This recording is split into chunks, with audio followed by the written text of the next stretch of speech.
ഈശ്വരപ്രിയമുള്ളവരെ, നമ്മുടെ മനസ്സിൽ ഉണ്ടായി വരുന്ന എല്ലാ ചിന്തകളും ദൈവികമല്ല. എല്ലാ ചിന്തകളും മാനസികവുമല്ല. അതെങ്ങനെയൊക്കെ രൂപപ്പെടുന്ന കുറേ ചിന്തകളുണ്ട്. അതിൽ നെഗറ്റീവ് ചിന്തകളുണ്ട്.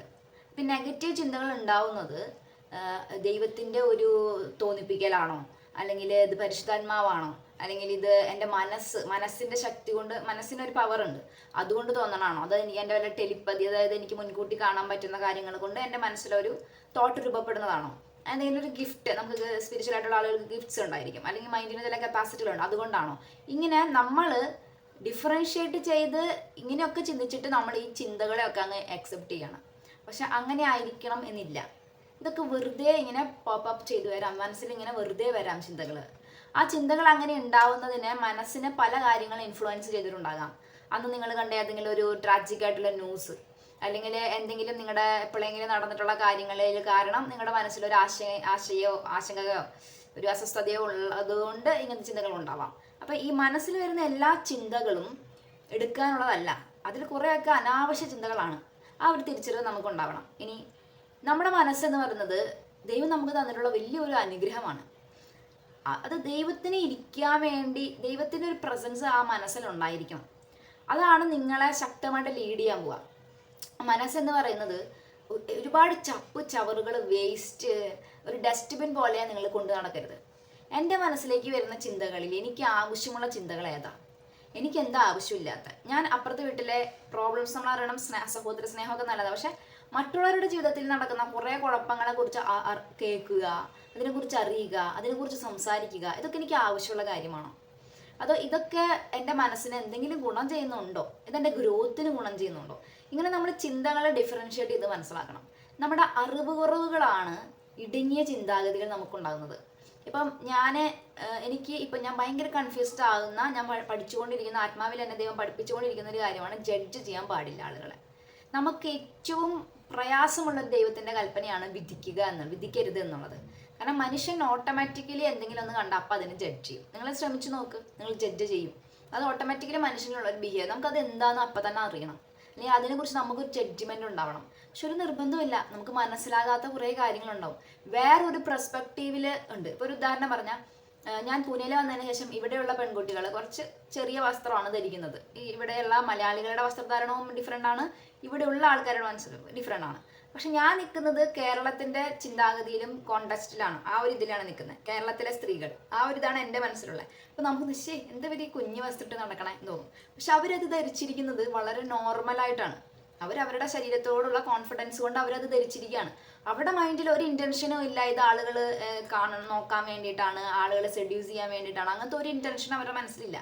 പക്ഷെ ഞാൻ എപ്പോഴൊക്കെയോ ആരൊക്കെയോ എൻ്റെ തലയിൽ ആരൊക്കെ പറഞ്ഞു കേട്ടിട്ടുണ്ട്, ഇങ്ങനെ വസ്ത്രം ധരിച്ച ആളുകളുടെ അട്രാക്ഷൻ കിട്ടാൻ വേണ്ടിയിട്ടാണ്. അല്ല, ഇത്തരത്തിൽ ഇങ്ങനെ അവർക്ക് ഇഷ്ടമുള്ള വസ്ത്രം ധരിക്കുന്നതിന് പുറകിൽ മനുഷ്യന്മാർ ചിലപ്പോൾ ആളുകൾ നമ്മളെ ശ്രദ്ധിക്കും എന്നുള്ളത് ഒരു ഫാക്റ്റ് ഉണ്ട്. പക്ഷെ ആളുകളെ വഴിതെറ്റിക്കുക അങ്ങനത്തെ ഒരു പെർസ്പെക്റ്റീവേ ഇല്ല പല മനുഷ്യന്മാരുടെ വസ്ത്രധാരണത്തിൽ. അത് അവരുടെ കോൺഫിഡൻസ് ആണ്, അല്ലെങ്കിൽ അവരുടെ സാറ്റിസ്ഫാക്ഷൻ ആണ്, അവരുടെ ഹാപ്പിനെസ്സിന് വേണ്ടി അവർ ധരിക്കുന്നതാണ്.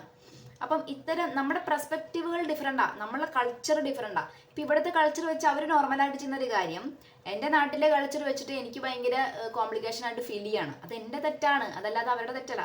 ഇങ്ങനെ ഓരോ വിഷയത്തിനും ഒരു പെർസ്പെക്റ്റീവ് ഉണ്ട്. അപ്പം എനിക്ക് എങ്ങനെയാണ് കാര്യങ്ങളെ ജഡ്ജ് ചെയ്യാൻ പറ്റുക, എനിക്ക് എങ്ങനെയാണ് കാര്യങ്ങൾ ജഡ്ജ് ചെയ്യാൻ പറ്റുക? കാരണം എനിക്ക് എല്ലാ മേഖലയും കുറിച്ച് അറിയില്ലല്ലോ. അപ്പം നമുക്ക് നമ്മുടെ മനസ്സിൽ വരുന്ന എല്ലാ ചിന്തകളും ശരിയായിരിക്കണമെന്നില്ല. അതെല്ലാം ഒരു റൈറ്റ് ആയിട്ടുള്ള സോഴ്സിൽ നിന്ന് വരണതായിരിക്കണമെന്നില്ല. അപ്പം ഇതിനെയൊക്കെ നമ്മൾ ഡിഫറൻഷ്യേറ്റ് ചെയ്ത് മനസ്സിലാക്കണം. ഇനി മനസ്സിലേക്ക് വരുന്ന ചിന്തകളെ എനിക്ക് ആവശ്യമില്ലാത്തത്, ആവശ്യമുള്ളത്, എനിക്ക് ഗുണം ചെയ്യാത്തത്, എനിക്ക് ഗുണമുള്ളത് എന്നുള്ള ഡിഫറൻഷ്യേറ്റ് ചെയ്ത് മനസ്സിലാക്കണം. മനസ്സിൻ്റെ ചിന്തകൾക്ക് ഒരു ഫിൽറ്ററിങ് ആവശ്യമുണ്ട്. എല്ലാം കൂടെ മനസ്സിലേക്ക് കയറ്റരുത്. അതുകൊണ്ടാണ് നമ്മുടെ മനസ്സ് ഡിസ്റ്റർബ്ഡ് ആവുന്നത്. ഇപ്പം എന്നെക്കുറിച്ച് ഒരാൾ ഇങ്ങനെ പറഞ്ഞു, എനിക്കത് ബുദ്ധിമുട്ടുണ്ടാക്കുന്നു. അപ്പം ഞാൻ അത് അപ്പം തന്നെ ആ മനസ്സിലെടുക്കുന്നു. അപ്പം ഞാൻ എന്താണ്, എൻ്റെ മനസ്സിൽ അയാൾ എന്നെക്കുറിച്ച് പറയുന്ന കാര്യമാണുള്ളത്. ഇതിന് നിങ്ങൾക്ക് എന്ത് ചെയ്യാൻ പറ്റും? നിങ്ങൾ ഒരു മിനിറ്റ് ഒന്ന് പോസ് ചെയ്യുക, എന്നിട്ട് നിങ്ങളൊന്ന് ഒരു മിനിറ്റ് ഒന്ന് കണ്ണടയ്ക്കുക, ഒരു ബ്രീത്ത് എടുക്കുക, എന്നിട്ട് എന്നോട് തന്നെ ചോദിക്കുക, അയാൾ എന്നെക്കുറിച്ച് അങ്ങനെ പറയുന്നുണ്ട്, ശരിക്കും ഞാനത് അങ്ങനെ ചെയ്തിട്ടുണ്ടോ? ഞാൻ ചെയ്തിട്ടില്ല, അല്ലെങ്കിൽ എൻ്റെ ഇൻറ്റൻഷൻ അതായിരുന്നില്ല. ചിലപ്പോൾ ഞാൻ ചെയ്തിട്ടുണ്ടാവും, പക്ഷെ ഞാൻ അങ്ങനെ ഒരു കുഴപ്പം ഉദ്ദേശിച്ച് ചെയ്തതല്ല, അതല്ലെങ്കിൽ ഇങ്ങനെ ഒരു ആഫ്റ്റർ എഫക്റ്റ് ആവും ഞാൻ വിചാരിച്ച് ചെയ്തതല്ല. അല്ലെങ്കിൽ ചിലപ്പോൾ ഞാൻ ചെയ്തിട്ടുണ്ടാവില്ല, എൻ്റെ പെർസ്പെക്റ്റീവ് ഡിഫറെൻ്റ് ആയിരുന്നിരിക്കും, അല്ലെങ്കിൽ ഞാൻ കുറേ കഴിഞ്ഞിട്ടായിരിക്കും ഞാനൊന്ന് റിയാക്ട് ചെയ്തിട്ടുണ്ടാവുക. പക്ഷെ ആളുകൾ ആ റിയാക്ഷനെ കാണത്തുള്ളൂ, നിങ്ങൾ സഹിച്ചതിനെ കാണത്തില്ല, അഡ്ജസ്റ്റതിന് കാണത്തില്ല. സോ ആളുകൾക്ക് അറിയാത്ത ഒരു കഥ നിങ്ങൾക്ക് പറയാനുണ്ട്. അപ്പോൾ പിന്നെ ആളുകൾ ജഡ്ജ് ചെയ്യുന്നതനുസരിച്ചിട്ട് നിങ്ങൾ എന്തിനാണ് ഡിസ്റ്റർബ്ഡ് ആവുന്നത്? നിങ്ങൾ ഒരു മിനിറ്റ് ചോദിക്കുക, ഞാനതാണോ, ഞാൻ അങ്ങനെയാണോ, ഞാൻ ചെയ്തിട്ടുണ്ടോ? ഇല്ല, എൻ്റെ ഇൻറ്റൻഷൻ അതായിരുന്നില്ല. Be kind to yourself, നിങ്ങളോട് തന്നെ കരുണ കാണിക്കുക. അപ്പോൾ എന്ത് സംഭവിക്കും? ആ റീപ്ലേസ് ചെയ്യണം നെഗറ്റീവ് തോട്ടിനെ. ഞാൻ അങ്ങനെയല്ല, അങ്ങനെ റീപ്ലേസ് ചെയ്യണം. ഇതുപോലെ നമ്മുടെ മനസ്സിൻ്റെ ചിന്തകളെ നിങ്ങൾ അനലൈസ് ചെയ്യണം. ഇത് അനലൈസ് ചെയ്യാത്തിടത്തോളം നമ്മുടെ മനസ്സൊരു വേസ്റ്റ് കൂമ്പാരം പോലെയാണ്. ഇനി ഞാൻ ഈ റീൽസ് കാണാറുണ്ട്, എനിക്ക് ഒരു പ്രൊഡക്ടിവിറ്റി ഉണ്ടാവുന്നില്ല. അതായത് ഞാൻ സോഷ്യൽ മീഡിയ ഉപയോഗിക്കേണ്ടെന്ന് ഞാൻ പറയില്ല, ഞാനും സോഷ്യൽ മീഡിയ ത്രൂ തന്നെ എനിക്ക് എന്തെങ്കിലുമൊക്കെ ചെയ്യാൻ പറ്റത്തുള്ളൂ. കാരണം ഞാൻ എൻ്റെ ഒരു പ്രൊഫഷനും അങ്ങനെയാണ്. ഇപ്പം ഞാൻ എനിക്കൊരു പാത്തുള്ളതും സോഷ്യൽ മീഡിയ ത്രൂ തന്നെ ആയിരിക്കാം. പക്ഷെ സോഷ്യൽ മീഡിയയിൽ കാണുന്ന ഒട്ടുമിക്ക കാര്യങ്ങളും ഫേക്കാണ്, നിങ്ങൾക്കത് അറിയാമല്ലോ, അത് ഒറിജിനൽ അല്ല. അപ്പം നമുക്കൊന്ന് ഫിൽട്ടർ ചെയ്യാതെ അത് അകത്തേക്ക് എടുക്കരുത്. അതിൽ കാണുന്ന എല്ലാ കാര്യങ്ങളും ശരിയല്ല, അപ്പോൾ അത് ഫിൽട്ടർ ചെയ്യാതെ അത് എടുക്കരുത്. എന്താ ഇതിൻ്റെ സ്പിരിച്വൽ സൈഡ് എന്ന് പറഞ്ഞാൽ, ഒരു വ്യക്തിയുടെ മനസ്സിലുണ്ടാകുന്നത് ഡിവൈനിറ്റി തരുന്ന ചിന്ത തന്നെ ആവണമെങ്കിൽ ആ വ്യക്തിക്ക് ഒരു ഒരുക്കം ആവശ്യമുണ്ട്. ഒരു ഡിസിപ്ലിൻ ആയിട്ടുള്ള ലൈഫ് ജീവിക്കേണ്ടതുണ്ട്. കണ്ണി കണ്ടത് എല്ലാത്തിനും പോയിട്ട് പിന്നെ ഈശോയും കൂടെ കേൾക്കാം, അങ്ങനെ ഇരുന്നാൽ നിങ്ങൾക്ക് കേൾക്കാൻ പറ്റില്ല. നിങ്ങൾ ഈശോയുടെ സ്വരം കേൾക്കാനുള്ള പ്രയോറിറ്റി ഒന്നാം സ്ഥാനം ദൈവത്തിന് കൊടുത്താൽ മാത്രമേ നിങ്ങൾക്ക് ദൈവത്തിൻ്റെ സ്വരം കേൾക്കാൻ പറ്റത്തുള്ളൂ. അതല്ലാതെ മനുഷ്യരൊക്കെ പറയുന്നത് എൻ്റെ മനസ്സിലുണ്ട്, ഇനി അത് പോട്ടെ, മനുഷ്യർ വിട്, നിങ്ങൾക്ക് തന്നെ ഒരു കൺസെപ്റ്റ് ഉണ്ട്. ഇതിങ്ങനെയാണ്, ഞാൻ ഈ കോഴ്സ് പഠിക്കാൻ തീരുമാനിച്ചിട്ടുണ്ട്. അത് നിങ്ങളുടെ മനസ്സിൻ്റെ ഉള്ളിൽ നിന്ന് വരുന്ന ഒരു പ്രചോദനമാണെങ്കിൽ അത് ദൈവം തന്നെ തരുന്നതായിരിക്കാം. നിങ്ങൾക്കത് ഡിഫറൻഷ്യേറ്റ് ചെയ്ത് മനസ്സിലാക്കാൻ പറ്റണം. പക്ഷെ നിങ്ങളത് ദൈവത്തോട് ചോദിക്കാതെ, അല്ലെങ്കിൽ ദൈവത്തോട് എന്നിട്ട് നിങ്ങൾക്ക് ഓൾറെഡി ഒരു കാൽക്കുലേഷൻ ഉണ്ട് മനസ്സിൽ, എന്നിട്ട് നിങ്ങൾ ദൈവത്തോട് ചോദിക്കുക, ദൈവം ഇനി നിനക്ക് എന്താ പറയാനുള്ളത്? അത് പറ്റില്ല. നിങ്ങൾക്ക് ദൈവഹിതം അറിയണമെങ്കിൽ നിങ്ങൾ ഒന്നാം സ്ഥാനം ദൈവത്തിന് കൊടുക്കണം. ദൈവം രണ്ടാം സ്ഥാനക്കാരനാവില്ല. അത് നിങ്ങൾ മറ്റു മനുഷ്യന്മാരെ ഒന്നാം സ്ഥാനത്ത് വെച്ചാലും ആവില്ല, നിങ്ങളെ തന്നെ വെച്ചാലും ആവില്ല.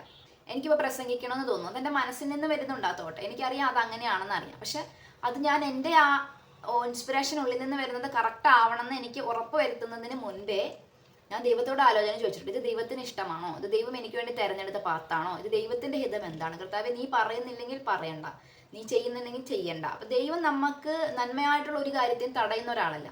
സോ ദൈവത്തോട് ആലോചന ചോദിക്കുന്ന കാര്യങ്ങളിൽ ദൈവത്തിന് ഒന്നാം സ്ഥാനം കൊടുത്താൽ മാത്രമേ ദൈവം എന്താണ് ആ കാര്യത്തെക്കുറിച്ച് പറഞ്ഞത് നമുക്ക് മനസ്സിലാകത്തുള്ളൂ.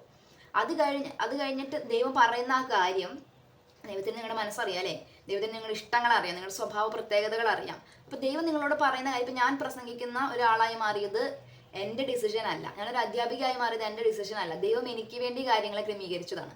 എനിക്ക് എന്ത് ചെയ്യണമെന്ന് അറിയുന്നുണ്ടെന്നാലും ഞാൻ എഴുതാൻ തുടങ്ങി. എഴുതിയപ്പോൾ എൻ്റെ ഉള്ളിൽ നിന്ന് വന്ന ഒരു പ്രചോദനമാണ് പറയുക എന്നുള്ളത്. അപ്പോൾ ചിലപ്പോൾ എനിക്ക് പോലും മനസ്സിലാവണുണ്ടാവില്ല എനിക്ക് എന്താണ് വേണ്ടതെന്ന്. അവിടെ എൻ്റെ ദൈവചിന്ത, എൻ്റെ ദൈവഭക്തി, എൻ്റെ ദൈവത്തിന് ഞാൻ ഒന്നാം സ്ഥാനം കൊടുക്കുമ്പോൾ എൻ്റെ ദൈവം എന്നെ കറക്റ്റ് ചെയ്ത് മോളെ ഇതാണ് നിൻ്റെ വഴിയെന്ന് പറഞ്ഞു തരാം. ശരിയാണ്, വലിയ അച്ചീവ്മെന്റ് നേടിയ മനുഷ്യന്മാരൊക്കെ പറഞ്ഞിട്ടുള്ള ഒരു കാര്യമാണ്, അവരുടെ മനസ്സിനെയാണ് അവർ കേട്ടിട്ടുള്ളത്. എൻ്റെ ദൈവം എന്നോട് ആവശ്യപ്പെടുന്നതും എൻ്റെ മനസ്സിനെ കേൾക്കാനാണ്. പക്ഷെ എൻ്റെ മനസ്സിൽ ദൈവം ആരാണ്? ഒന്നാം സ്ഥാനം കൊടുത്ത് ഞാൻ നിർത്തിയിട്ടുള്ള സംഗതി എന്താണ്?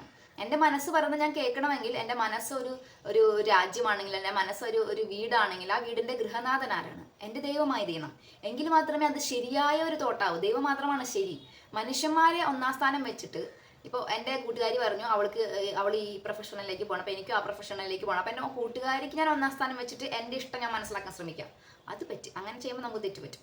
ഇപ്പോൾ അവൾ വേറെ വഴിക്ക്, നിങ്ങൾ വേറെ വഴിക്ക് പോകേണ്ട ഒരാളാണെങ്കിലോ, അല്ലെങ്കിൽ ഇപ്പോഴത്തെ ഒരു സാമൂഹികമായ ട്രെൻഡിങ്, ഇപ്പോൾ എല്ലാവരും നേഴ്സിംഗ് പഠിക്കുമ്പോൾ അപ്പോൾ എനിക്ക് നേഴ്സിംഗ് പഠിക്കാൻ പോകണമെന്നാണ് ആഗ്രഹം എന്ന് വിചാരിക്കും.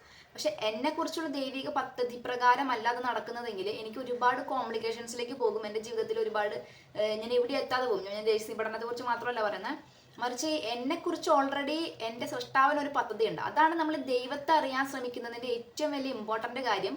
ഞാൻ പല കാര്യങ്ങൾ ജീവിതത്തിൽ ചെയ്തിട്ടുള്ള ഒരാളാണ്. പല കാര്യങ്ങളുടെ വാതിൽ മുട്ടി പരാജയപ്പെട്ടിട്ടുള്ള ഒരാളാണ്. കോംപ്ലിക്കേഷൻസ് മാത്രമേ എൻ്റെ ലൈഫിൽ ഉണ്ടായിട്ടുള്ളൂ. കാരണം ഞാൻ പോകണ്ടാത്ത വഴികളായിരുന്നു അതൊക്കെ. പക്ഷെ ഞാൻ പോകേണ്ട വഴി ഞാൻ കണ്ടുമുട്ടിയപ്പോൾ എനിക്ക് മനസ്സിലായി അത് ഏത് വഴിയാണ്, എങ്ങനെയാണ് പോകേണ്ടത് എന്ന് എനിക്ക് മനസ്സിലായി. അപ്പം അത് ദൈവമാണ് എനിക്കിപ്പോൾ കാണിച്ചു തന്നത്. ദൈവം എൻ്റെ കൂടെ ഉണ്ടായിരുന്നത് കൊണ്ട് തടസ്സങ്ങൾ ഉണ്ടായാലും, മാനസികമായ തടസ്സങ്ങൾ ഉണ്ടായാലും എനിക്ക് മുന്നോട്ട് പോകാൻ പറ്റിയിട്ടുണ്ട്. അപ്പോൾ തെറ്റായൊരു വഴിയിലൂടെ ദൈവത്തോട് ആലോചന ചോദിക്കാതെ, നിങ്ങളുടെ മനസ്സിനെ ശരിയായി കേൾക്കാതെ നിങ്ങൾ മുന്നോട്ട് പോയി അബദ്ധത്തിൽ പെടുന്നതിനേക്കാൾ എത്രയോ നല്ലതാണ് ശാന്തമായി ഇരുന്ന് അവനവനെ മനസ്സിലാക്കാൻ ശ്രമിച്ച് അവനവനെ കുറിച്ചൊരു ഡീപ്പ് നോളജ് ഉണ്ടായിരിക്കുക, സെൽഫ് റിഫ്ലക്റ്റ് ചെയ്യുക, ദൈവത്തോട് ആലോചന ചോദിക്കുക, ദൈവത്തിൻ്റെ മുമ്പിൽ കുറച്ച് നേരം ഇരിക്കുക. ദൈവം എന്താ ചെയ്യേണ്ടത്, എന്താ പറയേണ്ടത്, എങ്ങനെയാണ് ചെയ്യേണ്ടത്. ദൈവം എന്ന് പറയുന്നതിന് നിങ്ങൾ ഇപ്പോൾ ഈ ചാനലിൽ എനിക്ക് അങ്ങനെ പറഞ്ഞു തരേണ്ട ആവശ്യമില്ല, നിങ്ങളെല്ലാവരും ദൈവത്തെ വിശ്വസിക്കുന്നവരാണ്. പക്ഷെ ദൈവം എന്ന് പറയുന്നത് പ്യുവർ ആയിട്ടുള്ള ഒരു എനർജിയാണ്, ഒരു ഡിവൈനിറ്റിയാണ്, ദൈവികതയാണ്. ആ ഒരു എനർജിക്ക് തെറ്റുപറ്റില്ല. ഇപ്പം ചിലപ്പോൾ ഞാൻ ദൈവത്തോട് ആലോചന ചോദിച്ചിട്ടല്ലേ ചെയ്തിട്ടുണ്ടാവുക. അത് കംപ്ലീറ്റ് ആയിട്ട് ആലോചന ചോദിച്ച് ചിലപ്പം നമുക്ക് ദൈവത്തിൻ്റെ സ്വരം അങ്ങനെ കേൾക്കാനൊന്നും പറ്റണമെന്നില്ല. പക്ഷെ അതൊക്കെ ദൈവത്തിൻ്റെ മനസ്സിലാവും. അത് ദൈവം തന്നെ എങ്ങനെയാണ് ക്രമീകരിക്കും. നമ്മുടെ എന്താ ചെയ്യാൻ പറ്റുക? ദൈവം നിന്റെ ഹിതം എന്താണെന്ന് ചോദിച്ച് മുട്ടുകുത്താനേ പറ്റത്തുള്ളൂ. അപ്പം നമ്മൾ അതിനു വേണ്ടി കുറച്ച് സമയം ചിലർക്ക് ഒരു 1 മന്തോ ഒരു 3 മന്തോ ഒക്കെ നിങ്ങളെ തന്നെ റിഫ്ലക്റ്റ് ചെയ്തിട്ട് വേണം ജീവിതത്തിലെ വലിയ തീരുമാനങ്ങളൊക്കെ എടുക്കാനായിട്ട്. അപ്പോൾ വിദേശത്ത് പോകുന്നതാണെങ്കിലും ജോലിയാണെങ്കിലും ഡിവൈനിറ്റിക്ക് നിങ്ങളെ കുറിച്ചൊരു പദ്ധതിയുണ്ട്. ഞാൻ ദൈവത്തോട് ഈ ദിവസങ്ങളിൽ ചോദിച്ചിട്ട് കാര്യമുണ്ട്. നീ എന്നെ ക്രിയേറ്റ് ചെയ്തൊരു രീതിയുണ്ട്. അതിലിപ്പോൾ എനിക്ക് ആങ്സൈറ്റി ഉള്ള ആളാണ്, എനിക്ക് ഡിസിഷൻസ് മേക്കിങ്ങിന് പ്രോബ്ലം ഉള്ള ഒരാളാണ്, എനിക്ക് കുറവുള്ള ഒരാളാണ്. അപ്പം നീ എന്നെ അങ്ങനെ അങ്ങനെയാണ് നീ എന്നെ എടുത്തിട്ടുള്ളതെങ്കിൽ ഞാൻ അങ്ങനെ തന്നെ ആയാൽ പോരെ. നീ അല്ല പറഞ്ഞത് നീ വിളിക്കുമ്പോൾ നീ അടിമയായിരുന്നു, എന്ന് അടിമ തന്നെ ആയാൽ മതി എന്ന് വിളിച്ച പോരെ. അങ്ങനെ എൻ്റെ ഒരു ആശയക്കുഴപ്പം വന്നു. പക്ഷെ ദൈവം എന്നെ തിരുത്തി. എന്നെയൊക്കെ തിരുത്തേണ്ട കാര്യം എന്താണ്? 365 കോടി ജനമല്ലേ ഭൂമിയിൽ. എൻ്റെ ഈ മാനസിക സംഘർഷങ്ങൾക്ക് ദൈവം ഉത്തരം തരേണ്ട കടമയുണ്ടോ ദൈവത്തിന്? ദൈവത്തിനോട് ഒരു പണിയില്ലേ. പക്ഷെ അങ്ങനെയല്ല. നമ്മുടെ ദൈവം നമ്മുടെ ഓരോ ചെറിയ കാര്യത്തിൽ ഇടപെടാൻ ആഗ്രഹിക്കുന്ന ഒരു ദൈവമാണ്. ഞാൻ ദൈവത്തോട് പ്രാർത്ഥിക്കട്ടെ, എൻ്റെ ഉള്ളിൽ നിന്ന് പറഞ്ഞു തരണേ, എനിക്ക് പറഞ്ഞു തരണേ, ഞാൻ മാറണം. എൻ്റെ ആങ്സൈറ്റിയും അല്ലെങ്കിൽ എൻ്റെ കുറവുകളും എനിക്കുണ്ട്, അതെല്ലാം ഉണ്ട്, അത് ഞാൻ മാനേജ് ചെയ്ത് പോവാണ്. പക്ഷെ ഇതൊക്കെ ഞാൻ മാറണോ, ഞാൻ വേറൊരു മാറ്റത്തിന് തയ്യാറാവണോ? അപ്പം ദൈവം പറയുന്ന ഒരു കാര്യമുണ്ട്, നമുക്ക് ഓരോരുത്തർക്കും പ്രത്യേകതകളുണ്ട്, നമുക്കൊക്കെ ഒരു ഡിഫറെൻറ്റ് ലൈഫ് ജേണി ഉണ്ട്. അത് അങ്ങനെ ആയതിൽ നമുക്കൊന്നും ചെയ്യാൻ പറ്റില്ല. ഇപ്പം ഞാൻ എൻ്റെ അപ്പനമ്മയ്ക്കും ജനിച്ചതോ, ഞാൻ തൃശ്ശൂർ ജില്ലയിൽ ജനിച്ചതോ, അല്ലെങ്കിൽ എൻ്റെ കുടുംബ സാഹചര്യം ജനിച്ചോ, എനിക്കൊന്നും ചെയ്യാൻ പറ്റില്ല. പക്ഷെ വൺസ് ഐ നോ എൻ്റെ പോകേണ്ട വഴി ഇതാണ്, എൻ്റെ പർപ്പസ് ഇതാണ്, ദൈവം എന്നിൽ നിന്ന് ആഗ്രഹിക്കുന്ന ഇതാണെന്ന് മനസ്സിലായാൽ ആ ഒരു പർപ്പസിന് യോഗ്യത ഇല്ലാതാകുന്ന എൻ്റെ ഉള്ളിലെ കുറവുകൾ. ഇപ്പം എനിക്കൊരു ഡിസിഷൻ മേക്കിങ്ങിന് കഴിവില്ലെങ്കിൽ ദൈവം എന്നിലൂടെ ആഗ്രഹിച്ച ആ ദൈവിക പദ്ധതി നടപ്പാവില്ല. അപ്പം ഞാൻ മാറ്റത്തിന് തയ്യാറാവണം. അതല്ലാതെ എനിക്ക് അതിനുള്ള കഴിവില്ല കർത്താവേ, നീ തന്നെ തീരുമാനങ്ങൾ എടുക്കുമെന്ന് പറയല. എന്നെ അതിനനുസരിച്ച് ഞാൻ പഠിപ്പിക്കുകയും വളർത്തുകയും ചെയ്യണം. അപ്പം ദൈവം നിങ്ങളുടെ കൂടെ നിന്ന് നിങ്ങളെ വളർത്തുകയാണ്. നിങ്ങൾക്ക് മാറ്റം അനിവാര്യമാകുന്നത് എപ്പോഴാണ്? ദൈവം നിങ്ങൾക്ക് വേണ്ടി ഡിസൈൻ ചെയ്തൊരു ജീവിതത്തിലേക്ക് നിങ്ങൾ ഫിറ്റ് ആവുന്നില്ല. നിങ്ങൾ ദൈവത്തിന് വേണ്ടി ദൈവം നിങ്ങളിലൂടെ ആഗ്രഹിച്ച ആ ദൈവിക പദ്ധതി പൂർത്തീകരിക്കുന്നതിന് വേണ്ട ഒരു ശക്തി നിങ്ങളിൽ കണ്ടെത്താൻ പറ്റുന്നില്ല എങ്കിൽ യു നീഡ് ടു ചേഞ്ച്. നിങ്ങൾ മാറ്റത്തിന് തയ്യാറാണ്. അപ്പം നിങ്ങളുടെ ജീവിതത്തിൻ്റെ എല്ലാ മേഖലകളിലും നിങ്ങൾ തീരുമാനങ്ങൾ എടുക്കുമ്പോഴും ജീവിതത്തെ ക്രമീകരിക്കുമ്പോഴും ഒരു പാർട്ട്ണറെ തിരഞ്ഞെടുക്കുമ്പോഴും ഇതിൻ്റെ എല്ലാം പുറകിൽ അടിസ്ഥാനപരമായി ദൈവം നിങ്ങളെക്കുറിച്ചൊരു പദ്ധതി തയ്യാറാക്കിയിട്ടുണ്ട്. നിങ്ങൾക്ക് ദൈവത്തിന് നിങ്ങളെക്കുറിച്ചൊരു ഡിസൈനിങ് ഉണ്ട്. ആ ഡിസൈനിന് യോജിച്ച തരത്തിലുള്ള കാര്യങ്ങൾ മാത്രമേ നമ്മുടെ ജീവിതത്തിലേക്ക് വരാൻ പാടുള്ളൂ. അതങ്ങനെയല്ല എങ്കിൽ അവിടെ ഒരു ചേഞ്ച് ആവശ്യമായിട്ട് വരും. അല്ലെങ്കിൽ നിങ്ങളുടെ യാത്ര അവിടെ മുടങ്ങും. നിങ്ങളൊരു തെറ്റായ ഡിസിഷൻ എടുത്തിട്ടുണ്ടെങ്കിൽ ദൈവത്തിൻ്റെ പദ്ധതിക്ക് അത് ചേരുന്നില്ല എങ്കിൽ നിങ്ങളുടെ അവിടെ സംഘർഷം ഉണ്ടാകും. ഇപ്പം മദർ തെരേസയെ കുറിച്ചുള്ള ദൈവിക പദ്ധതി എന്ന് പറയുന്നത് സാധാരണക്കാരൻ്റെ ഇടയിൽ ജീവിക്കുക എന്നുള്ളത്. അതുകൊണ്ട് അമ്മയ്ക്കൊരു ആന്തരിക സംഘർഷം ഉണ്ടായി. സന്യാസിയായി ഒരു ശുശ്രൂഷ ചെയ്യുന്നുണ്ട്, പഠിപ്പിക്കുന്നുണ്ട്. പക്ഷെ എന്നാൽ അതല്ല. അപ്പോൾ ആന്തരികമായ സംഘർഷങ്ങൾ ഉണ്ടാവാതെ ഇതാണ് എൻ്റെ വഴി എന്ന് എനിക്ക് മനസ്സിലായി എനിക്ക് മുന്നോട്ട് പോകാൻ പറ്റണമെങ്കിൽ ഞാൻ എൻ്റെ ദൈവത്തെ കേൾക്കണം. എൻ്റെ ദൈവത്തെ കേൾക്കണമെങ്കിൽ ഞാൻ എൻ്റെ മനസ്സിൻ്റെ ചപ്പുചവറുകൾ നിറഞ്ഞ ഒരു ഇടമാക്കി മാറ്റാതെ എൻ്റെ ചിന്തകളെ ഞാൻ ഫിൽട്ടർ ചെയ്യണം. ഒരു ഡിസിപ്ലിൻ ലൈഫ് ജീവിക്കാൻ പറ്റണം. കുറ്റബോധം, അതാണ് പറയുന്നത് ദൈവം. കുറ്റബോധം ഉണ്ടാകാൻ പാടില്ല, ക്ഷമിക്കണം, തിന്മ ചെയ്യാൻ പാടില്ല, മറന്നു കളയണം എന്നൊക്കെ പറയുന്നത് നമ്മുടെ മനസ്സ് ഡിസ്റ്റർബ്ഡ് ആവാതിരിക്കാൻ വേണ്ടിയിട്ടാണ്. എപ്പോഴും ശാന്തിയൊന്നും കണ്ടെത്താൻ പറ്റില്ല. പക്ഷെ ദിവസത്തിൽ ഒരു 10 മിനിറ്റ് നിങ്ങൾ ദൈവത്തിന് മുമ്പിൽ ഇരിക്കണം. അതൊക്കെ മനസ്സ് ശാന്തമാകും. അങ്ങനെ നിങ്ങളുടെ മനസ്സിന് ഒരു ഒരുക്കത്തിലായിരിക്കണം. അങ്ങനെ ഒരുക്കത്തിലായിരിക്കുന്ന നിങ്ങളുടെ മനസ്സിൽ മാത്രമേ ശരിയായ ചിന്തകൾ വരൂ. നമ്മൾ എന്താ പറഞ്ഞു തുടങ്ങിയത്? എല്ലാ ചിന്തകളും ദൈവികമല്ല, എല്ലാ ചിന്തകളും നിങ്ങളുടെ തന്നെയല്ല. അത് അവിടെ നിന്ന് ഇവിടെ നിന്നൊക്കെ പല കാര്യങ്ങൾ കൊണ്ട് നമ്മുടെ മനസ്സിൽ ചിന്തകൾ വരാം. അപ്പം മനസ്സിന് ശാന്തമാക്കി ഒന്ന് ഒരുങ്ങിയാൽ മാത്രമേ ഡിവൈൻ വോയിസ് നിങ്ങൾക്ക് കേൾക്കാൻ സാധിക്കത്തുള്ളൂ. അപ്പം ചിന്തകളെ ഫിൽട്ടർ ചെയ്യുക. എല്ലാം നിങ്ങളുടെ തലയിലേക്ക് വരേണ്ട ആവശ്യമില്ല. ഇനി മനുഷ്യന്മാരുടെ സ്വരത്തിന് 1-ാം സ്ഥാനം കൊടുത്തിട്ട് നിങ്ങളൊരു ഡിസിഷൻ എടുത്താൽ ശരിയാവോ തെറ്റാവുമെന്ന് എനിക്ക് ജഡ്ജ് ചെയ്യാൻ പറ്റില്ല. പക്ഷെ ദൈവം നിങ്ങളിൽ നിന്നും ആഗ്രഹിക്കുന്ന ഒരു ജീവിതത്തിന് ചേരാത്ത കാര്യങ്ങളിലേക്ക് നിങ്ങൾ പോയാൽ ഒരു പക്ഷെ ദൈവത്തിൻ്റെ കൃപ നിങ്ങൾക്ക് എക്സ്പീരിയൻസ് ചെയ്യാൻ പറ്റത്തില്ല. ഒരുപാട് തടസ്സങ്ങൾ നിങ്ങൾക്ക് എക്സ്പീരിയൻസ് ചെയ്യാൻ പറ്റും. അപ്പം നമ്മൾ വീണ്ടും പരാജയപ്പെട്ട് ദുഃഖിച്ച് തളർന്ന് ദൈവമേ എനിക്ക് തെറ്റിപ്പോയേ എന്ന് പറയുന്നതിനേക്കാൾ ഭേദം കുറച്ച് മുമ്പേ നിങ്ങൾ ദൈവത്തോട് ആലോചന ചോദിക്കലാണ്. ദൈവത്തിന് 1-ാം സ്ഥാനം കൊടുത്ത് ദൈവത്തോട് ആലോചന ചോദിച്ചിട്ട് ദൈവത്തിന് മുമ്പിൽ ഇരുന്നിട്ട് ഇനി നിങ്ങൾക്ക് മനസ്സിലാവണില്ല എങ്കിലും നിങ്ങളുടെ മനസ്സിൽ തോന്നുന്ന ഒരു കാര്യം ചെയ്താലും ദൈവത്തിനോട് ആലോചന ചോദിച്ചു എന്നുള്ളതുകൊണ്ട് ദൈവം നിങ്ങളുടെ കൂടെ നിൽക്കും. ദൈവം നിങ്ങൾക്ക് ഒരു എപ്പോഴും ശരിയായ തീരുമാനങ്ങൾ നിങ്ങൾ എടുക്കും, ആ തീരുമാനങ്ങൾ മാത്രമേ നിങ്ങൾ എടുക്കത്തുള്ളൂ എന്നൊന്നും വിചാരിക്കുന്ന ആളല്ല ദൈവം. നിങ്ങൾ മനുഷ്യരല്ലേ, മനുഷ്യന്മാരായ തെറ്റുകളൊക്കെ പറ്റാം, പക്ഷെ എന്നാലും എഫേർട്ട് ഇട്ടോ, ദൈവത്തെ കേൾക്കാൻ എഫേർട്ട് ഇട്ടോ, ദൈവത്തെ മനസ്സിലാക്കാൻ എഫേർട്ട് ഇട്ടോ, അതിനെക്കുറിച്ച് നിങ്ങൾക്കൊരു ധാരണ ഉണ്ടായിരിക്കണം. അപ്പം ഒരു invisible hand is always there for you to help, to heal, to understand. എല്ലാത്തിനും ഒരു ഇൻവിസിബിൾ ഹാൻഡ് ദൈവത്തിന് നിങ്ങളുടെ ജീവിതത്തിലുണ്ട്.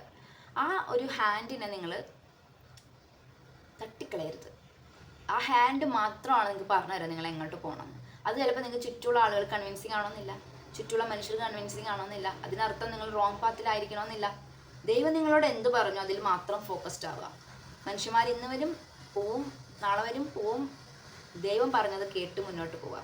തീർച്ചയായിട്ടും അവിടെ ഒരു ബ്യൂട്ടിഫുൾ ഡെസ്റ്റിനേഷൻ ഉണ്ടാകും. സോ അത് കേൾക്കാൻ എന്ത് വേണം എന്നാണ് തുടക്കം മുതൽ നമ്മൾ പറഞ്ഞു വന്നത്. നിങ്ങൾക്ക് മനസ്സിലായി ഞാൻ ഉദ്ദേശിച്ചതെന്ന് തോന്നുന്നു. നിങ്ങൾ അനുഗ്രഹിക്കട്ടെ. ആമേൻ.